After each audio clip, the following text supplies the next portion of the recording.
Today, in this video, I'm gonna take you on a behind the scenes tour of our brand new live stream studio, of which I'm sitting in right now. And what's special about this studio is that, yes, we're using it for live streaming, but we're also using it for podcasting and YouTube videos. So it's kind of a 3-in-1 studio. And so I'll show you every piece of gear that we're using and how it all fits together. I'll talk about set design and the choices made on that front, lighting, audio, and everything in between coming up.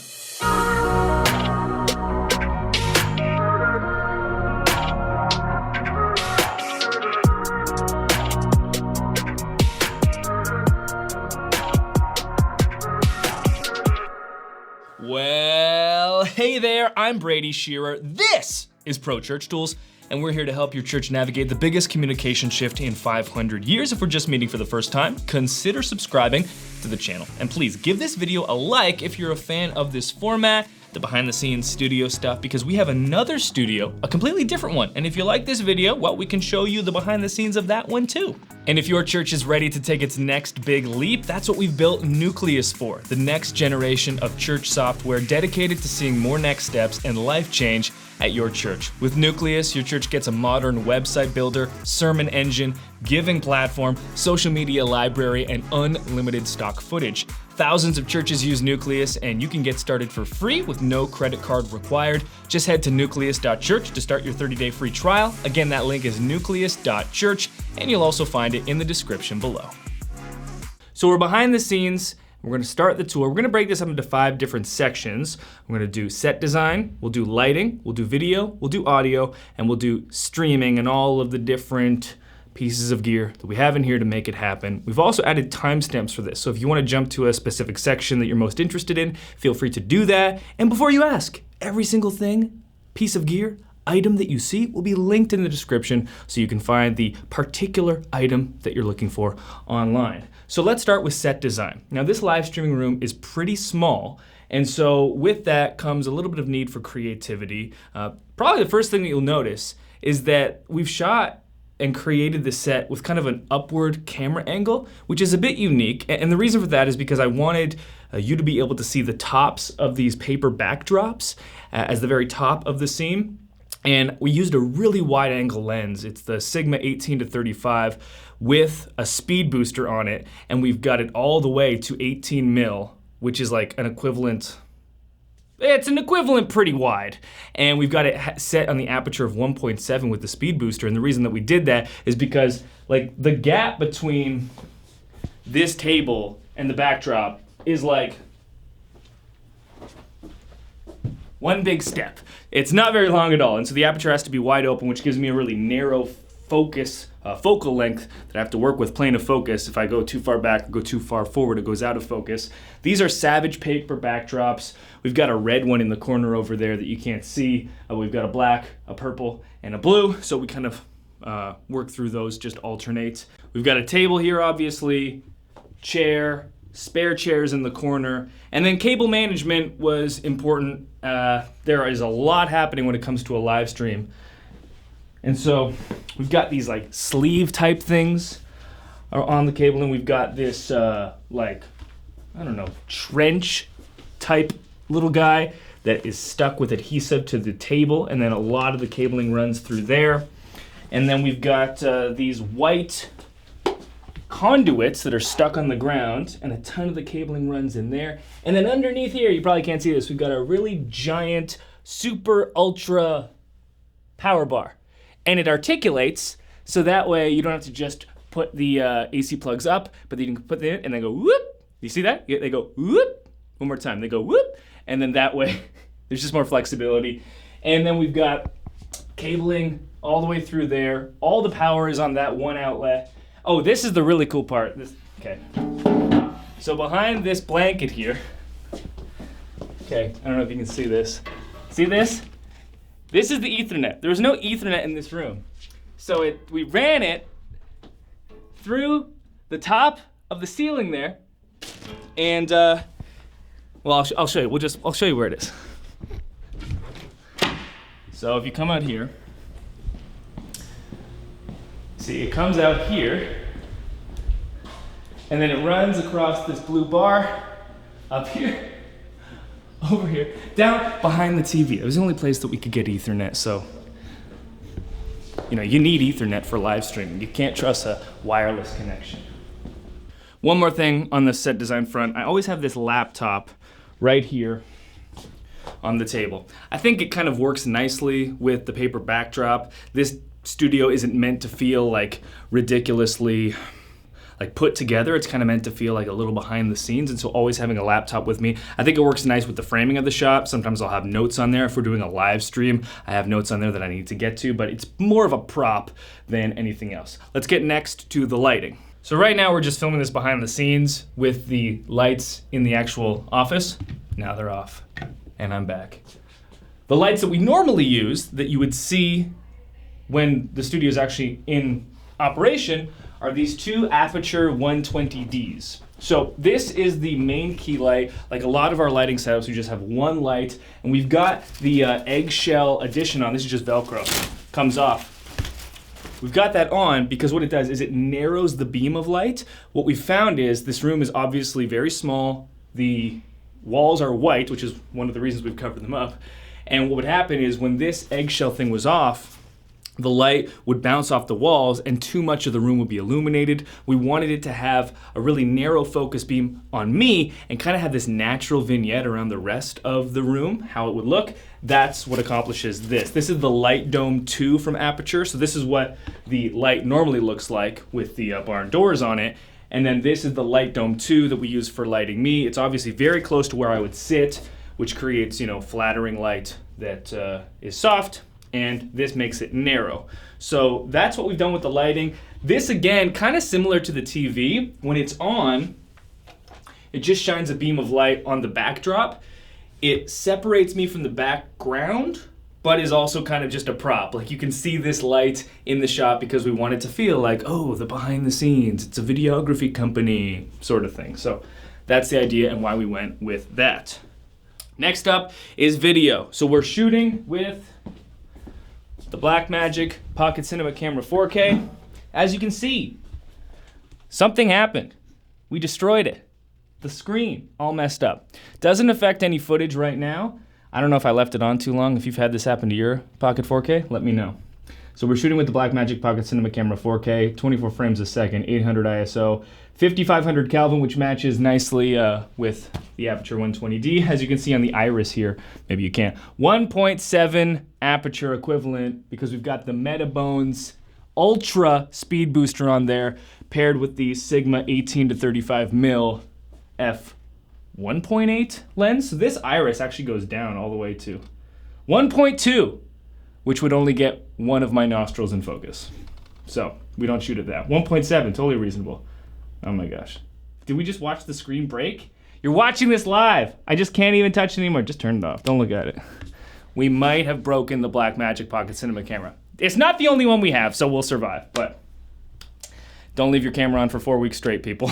For the teleprompter, we've got this iCan teleprompter, the specific model, linked in the description.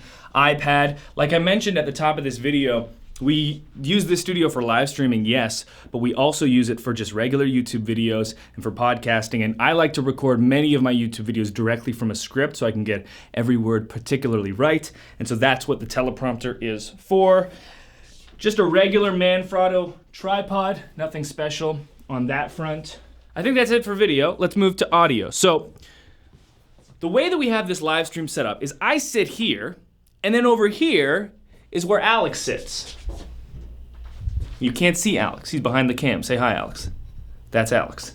So that's where he would sit, and what he does is he moderates the live stream, but he also has a mic that is not plugged into the XLR because it's recording me talking right now. So he'll have a mic there. I'll have this mic here. The identical mics, it's the Rode NTG3. I love this mic. I have shot with a ton of different microphones. The best part about this mic is that I have to do very little post-processing for it to sound good. I have shot with mics that are 4 times the price of this Rode NTG3, and I've always found that I can't get it to sound like I want with my vocal frequency. I'm no sound expert or engineer. These mics sound the best right out of the recording. Very little post-processing needed, so that's what we're using. So those mics run into this Sound Devices Mix Pre 210, which is overkill for this studio because it has 10 inputs. But the reason that we're using this and not the Mix Pre 3 or 6, which would have more, the more inputs that we actually need, it doesn't need this many, is because this has XLR out, which is happening right here. This little like XLR mini sort of balanced output, which then runs into the Blackmagic Pocket Cinema camera through all this conduit into this sleeve. Because the Blackmagic Pocket Cinema camera 4K, does the screen work? No, but it has mini XLR input. And that was important to us because when you're live streaming, sometimes what can happen is you can have drift between the audio and the video. One way to solve that is to plug your audio directly into your camera. But we also want to record separate clean audio for the purposes of the podcast. For the purposes of post-production, the live stream audio is good, but it's not excellent. But it is excellent in here, so we also record separately on SD card into here. This audio device has built-in limiters, which is excellent, and it also has built-in high cuts. We have 120 hertz that are getting cut, so if the fan is ever on here or there's just ambient noise, that's getting cut. And it also has this really cool feature called Mix Assist. So when Alex and I are both talking, it will intelligently mute the other, and then vice versa to help with the two-person mixing, which we found especially helpful. And then other audio things, obviously we have this gross carpet on the ground. We have had this carpet like since day one of the company, from the old studio in my garage. It has seen a lot. Good Mr. Carpet. I could not get this tape off if I wanted to, which is why it's there. And then these are just Home Depot packing blankets that are secured, quote unquote, to the ceiling with these little orange clamps. And these are very cheap, and we've soundproofed studios before, but these work just as well and are considerably more affordable. So we've soundproofed the room with those things. And then the nice thing about the ceiling of this studio is it isn't especially cavernous, unlike the rest of our office. And so we don't need really anything on the ceiling. Though we did at one point try to put a hair light here, and when I ripped it off, well, it's not that much damage. Which leads us to our final category, streaming. We've got the ATEM Mini Pro right here, Velcroed on top of the Sound Devices so it sits there nicely. What this allows us to do is if we ever wanted to expand the number of camera angles in our live stream setup, right now we just have one, the broken Blackmagic Pocket Cinema Camera 4K, but if we wanted to add another Pocket 4K to maybe film Alex or to get a second tighter angle of me, this has the space to expand and switch between those, so it's already there. We've got the Atomos Shinobi monitor. All this does is when the camera is on, it's gonna show me all of the different multi-view angles and show me like where am I in the frame. So this helps with making sure I'm in the center. Sometimes I have to like shift just like micromillimeters in either direction. Also makes it easy for me to know where my laptop is to make sure it's situated properly in the frame. Sometimes I'll shoot a YouTube video in here by myself, and that way I don't have to like go around and that sort of thing. So that's the streaming device, and then over to the streaming computer, which is right here. And I'll sit down in this okay, so this is where Alex would be. I'm Alex, okay? I have really long hair now. And the mic would be here. Let's type in our password. So a lot is going into this streaming camera through 4 different USB-C ports. So this is the power right here, just classic USB-C power to the laptop. This, I have no idea what this is. This is USB out from the ATEM Mini Pro that goes in. Over here, we have Ethernet to give the wired connection for the laptop. And then we have a separate Ethernet coming from the ATEM Mini Pro that allows us to control the cameras. Now this is what's so cool about the ATEM Mini Pro paired with the Blackmagic cameras themselves. So coming out of here, we've got a baked-in LUT that we think looks really good that we send to this live streaming computer. But then we've got the ATEM software control that's just making some slight adjustments. So here I've got the saturation up just a bit, the contrast is the same, but I've added a bit of exposure, just bumping up the exposure just a bit. And then with the audio, we can also add EQs, add limiters, add compression, all within the software that's controlled over Ethernet. Now you might be asking, Brady, why are you doing USB out of the ATEM Mini Pro? That would mean that you're not using the built-in encoder within the ATEM Mini Pro. And yeah, right now we're actually not. We're using the encoder in this computer using Ecamm Live. We just like how it's working for us right now. We've been experimenting with live streaming with our 167 Insiders group before we begin doing more public live streaming coming soon. And we did a lot of tests with the built-in encoder going straight to Facebook, straight to YouTube. And then we started using Ecamm Live. We didn't notice a huge difference in video quality. And so far, I think, Alex, we haven't noticed any issues with stream reliability. We haven't had any dropouts. Everything's working fine. And then Ecamm gives us a ton of options when it comes to adding questions that are coming in live from folks right directly onto the screen, which is really important to us when we're doing our Q&A live streams. We want people to see the question on the screen. So if they come in halfway through the stream, they have context. You know, it's like when you turn on the radio and there's someone talking, and you're like, what was the original question? Because they're talking about something, but I don't know what it is. We can solve that problem in this unique instance by having the question on the screen that was sent in from Facebook just then, and Ecamm Live allows us to do that. So that's our live streaming setup here. Alex is in charge of that. He's the one that's adding on the questions, but he can also talk, and so we can have our back and forth dialogue. And I believe that is everything. So that is our live stream studio. If you have any further questions, put them in the comments below. I'll make sure to answer them. If you haven't already, subscribe to the channel, turn on notifications. And if you liked this format of video, give this video a thumbs up. There's another studio that we could also show you if you care to see it. If you give enough thumbs up, I'll know that you like this format of video, and we'll go ahead and make that. Thanks for watching. We'll see you next time.